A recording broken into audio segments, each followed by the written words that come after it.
का नाम इस लिस्ट में है। आजमगढ़ से धर्मेंद्र यादव को टिकट दिया गया है। तो बड़ी खबर में आपको बता रहे, समाजवादी पार्टी ने अपनी एक और लिस्ट जारी कर दी है। 6 प्रत्याशियों की लिस्ट समाजवादी पार्टी ने जारी की है। इससे पहले समाजवादी पार्टी ने तीसरी लिस्ट जारी की थी, उसमें भी 6 प्रत्याशियों के नाम थे और आज एक और लिस्ट जारी की गई है। 6 प्रत्याशियों के नाम इसमें शामिल किए गए हैं। खास बात है कि आजमगढ़ सीट पर प्रत्याशियों के नाम का ऐलान कर दिया गया है।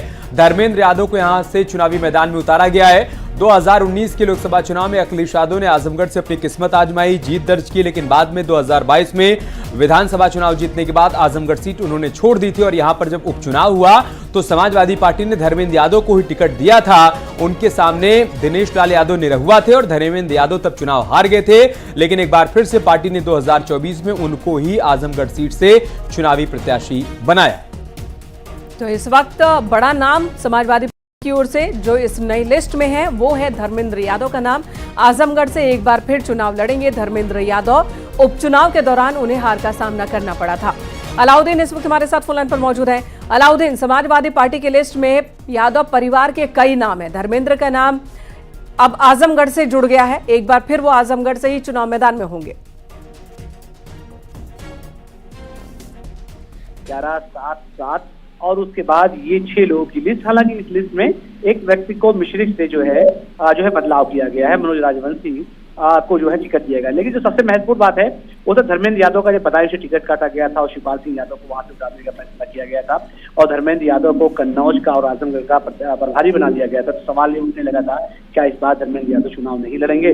हालांकि इस बात का जिक्र आप कर रही थी कि इससे पहले जो बाई इलेक्शन था उसमें वो हार गए थे बाई इलेक्शन, लेकिन एक बार फिर से समाजवादी पार्टी ने उन्हीं पर यकीन दिखाते हुए धर्मेंद्र यादव को वहां से प्रत्याशी बनाया है। खबर ये थी यादव 2 सीटों से चुनाव लड़ सकते हैं, तो कन्नौज, दूसरा आजमगढ़। लेकिन अब बात साफ हो गई है कि अखिलेश यादव सिर्फ एक सीट से चुनाव लड़ने जा रहे हैं, तो कन्नौज की सीट है। हाल के दिनों में जो एमएलसी चुनाव हुए हैं उसमें गुड्डू जमाली को और बलराम यादव को समाजवादी पार्टी ने एमएलसी पद के लिए भेजा है और ये इलाका यादव मुस्लिम बहुल इलाका माना जाता है। तो ऐसे माना जा रहा है कि धर्मेंद्र यादव के लिए ये इलेक्शन कहीं ना कहीं से पिछले चुनाव की तुलना में जो है उनको जाना होगा चुनाव में। हालांकि रिजल्ट बाद में पता चलेगा क्या होगा, लेकिन धर्मेंद्र यादव के लिए एक सीट सुरक्षित कहीं ना कहीं से ढूंढ ली गई है। हालांकि जो ये खबर थी कि वो चुनाव नहीं लड़ेंगे उस पर अब विराम लग गया है। अलाउद्दीन, कयास ये लगाए जा रहे थे कि अखिलेश यादव एक बार फिर से आजमगढ़ से चुनावी मैदान में उतर सकते हैं। खासतौर से दिनेश लाल यादव निरहुआ ने तो चैलेंज भी किया था कि अखिलेश यादव जहां से भी चुनाव लड़ेंगे मैं वहां से चुनाव लड़ूंगा, लेकिन चूंकि धर्मेंद्र यादव के नाम पर मुहर लग गई है आजमगढ़ को लेकर, तो अखिलेश यादव के नाम पर अभी भी सस्पेंस बना हुआ है कि लड़ेंगे नहीं लड़ेंगे, लड़ेंगे तो कहां से लड़ेंगे।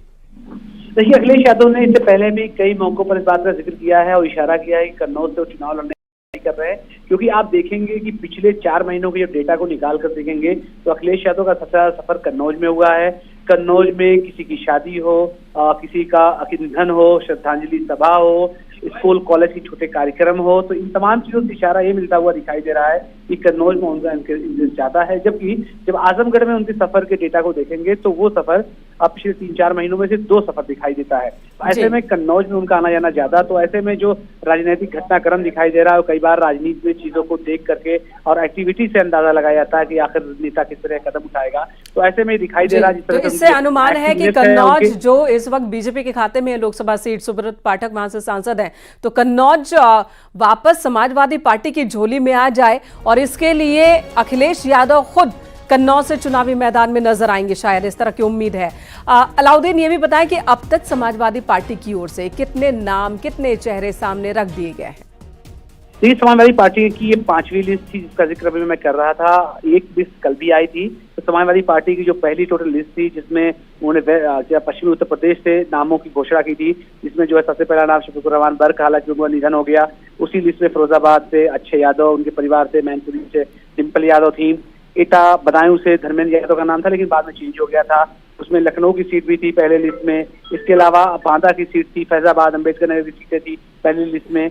दूसरी लिस्ट में वेस्ट यूपी पे वो भी फोकस थी, मुजफ्फरनगर, आंवला, हरदोई उसमें शामिल था। और जो तीसरी लिस्ट थी वो मध्य उत्तर प्रदेश और वेस्ट की एक सीट थी कैराना की, और तीसरी लिस्ट में बदायूं से शिवपाल सिंह यादव का नाम शामिल किया गया था और धर्मेंद्र यादव का नाम काटा गया था, वाराणसी का नाम शामिल हुआ था। और उसी तीसरी लिस्ट में ही धर्मेंद्र यादव के नाम का ऐलान हुआ था कि आजमगढ़ और कन्नौज का उनको प्रभारी बनाया जा रहा है। क्योंकि चौथी लिस्ट कल आई थी जिसमें बिजनौर और नगीना का नाम था। नगीना से कहा जा रहा था चंद्रशेखर रावण को टिकट दिया जाएगा। चंद्रशेखर रावण को अलबत्ता जो है इंडिया गठबंधन के तहत टिकट नहीं दिया गया। मनोज कुमार से वहां साथ दिया गया। तो ये 5वीं लिस्ट है। कुल मिलाकर के पहली लिस्ट 16 की, दूसरी लिस्ट 11, तीसरी लिस्ट आपकी 7, चौथी 7 और ये लिस्ट 6 की है। हालांकि जो चौथी लिस्ट थी उसमें एक सीट भदोही की तृणमूल कांग्रेस को सपा ने दी है। जी उस लिस्ट ने लोगों को चौंकाया था। अलाउद्दीन चौंकाया इस लिहाज से था कि पश्चिम बंगाल में टीएमसी अकेले चुनाव लड़ रही है, समाजवादी पार्टी ने यहां उसको एक सीट दे दी है। आज जो लिस्ट जारी हुई है, इस लिस्ट में कोई चौंकाने वाला नाम जो आपको लग रहा हो कि इसको शामिल किया गया और कोई एक नाम काटा गया? जी हाँ, बिल्कुल। नाम जो काटा गया है वो मिश्रिक से मनोज कुमार राजवंशी को इस बार जो है समाजवादी पार्टी ने वो टिकट काट दिया है। और इसके अलावा खबर ये भी आ रही है कि जो कल लिस्ट जारी हुई है उसमें से एक दो नाम भी चेंजेस हो सकते हैं, खासतौर उसमें बिजनौर का नाम शामिल है। ठीक है, तो पूरी रणनीति समाजवादी पार्टी की फिलहाल यही दिख रही है कि उस जगह पर खासकर जो समाजवादी पार्टी का गढ़ जो क्षेत्र रहे हैं, जो सीट्स रही हैं, वहां पर मजबूत चेहरों को उतारा जाए ताकि वहां पर जीत का परमुटेशन कॉम्बिनेशन ज्यादा बने, संभावना ज्यादा बने। धन्यवाद आपका अलाउद्दीन इस वक्त पूरी जानकारी देने के लिए। एक और लिस्ट जारी हो चुकी है समाजवादी पार्टी।